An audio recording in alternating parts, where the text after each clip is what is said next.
Nancy here from Fancy Nancy Diamond Painting, and I have a diamond painting unboxing for you to share with you. If you're new to diamond painting and you're not really sure what an unboxing is, basically I ordered a diamond painting that I really wanted to have, and now I'm going to open it up and give you my impression of that diamond painting. And this can be really handy for you if you want to actually see the diamond painting before you order it. When I started out, I really didn't know how to order things. I didn't know what all the terms were. I didn't know what square versus round was. And watching unboxings on other people's channels really gave me a feeling for what I should be looking for. Now, everything came in one package, and there is the canvas, which is rolled up around a styrofoam tube. This one's a little longer than the tube, so the ends got crumpled, but I can fix that. There's a toolkit, and then there's a pack with all the diamonds in it. So let me go through and tell you what to look for. First of all, the toolkit, excuse me, I hiccuped. They're usually pretty basic. This is a green boat with a single drill pen, and this is unusual. It's green. As many of you know, they're usually pink. Makes no difference in the quality. I got a pair of tweezers and a little thing of pink wax.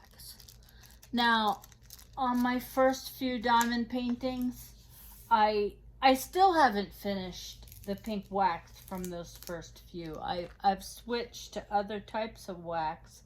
I like patty wax personally.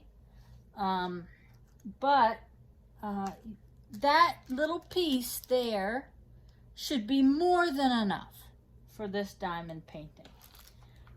If you're going through the wax, you may want to figure out what's happening and why that's happening. Let me put that aside. I'm going to put the drills aside.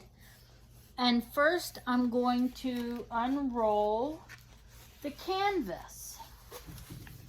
This is a pretty standard canvas. Oh, here, let me show you the picture. First of all, there's the thumbnail. It's a shell with a pearl in the middle, and a starfish. I thought that was really pretty, which is why I ordered it.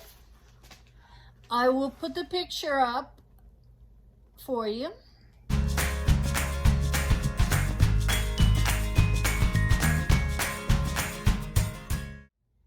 Now that picture is what the image looked like. It's not always how the diamond painting will come out, but it's how it started and what drew me to it.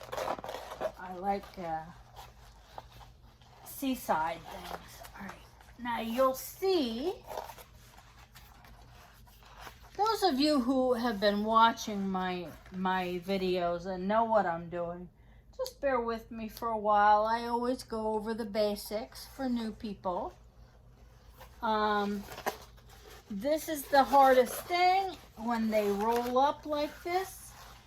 But when you're dealing with a double-sided tape and this white paper on top, there's a trick. All you have to do is peel it up. Be very careful that you don't pull the adhesive up. If you're pulling the adhesive up, stop immediately and press it back down. And then what you do is you rub it, so that pushes the adhesive down. Or in my case, a lot of times, I will just start on a different corner. Now, when you peel the paper up, don't take it completely off, or you're going to have a heck of a time trying to get it back on. But you peel all 4 corners up. I did that side, and now I'm going to do this side. Oh, it just wants to curl. But you will see that once you do this, once you peel this paper up and put it back down, it lays flat. And then any other small wrinkles will come out because I put this in my stash, and the weight of the other diamond paintings on top of it will get rid of all of those little curls and things. I still have a little curl in this corner. Peel it up. Now, some people say when you expose it to the air that you get little rivers. I see a few little rivers in this one, but they're so small, you know, and even if you get a big wrinkle in your adhesive, you can take scissors or a box cutter or an X-Acto knife and just cut the adhesive. Don't remove it, just cut it. You basically pop in the bubble and press down on it and get all the air out. So this is a 40 by 40 full drill square. And let me pull this out and I'll show you some of the drills. I first want to look at them. I take a good look at the drills and I look for moisture. Sometimes you get oil from the machines that create these. No moisture. I look at the backs of the drills to see if any of them are concave. If they're concave at all, they will not sit flush on the diamond painting, and you may have a, sorry for the noise, you may have a problem with popping drills after that. All right, I'm not going to open this because then I have to put it in a bag and everything else. I will do an inventory tonight. I count every bag and make sure all the colors are here. You want to do that when you open your diamond painting so that you have a good inventory. And if you're missing any, you can let the company know that you've got a problem and work together and figure out how to solve it. Some of us, like me, I have a huge stash.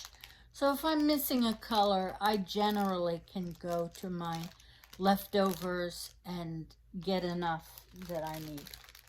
I'm looking at the drills. Let me show them up close. I can see that they are squares. Some people like squares, some people don't. I do not choose. I prefer round, but the first thing I do is look for the image, and I love this image.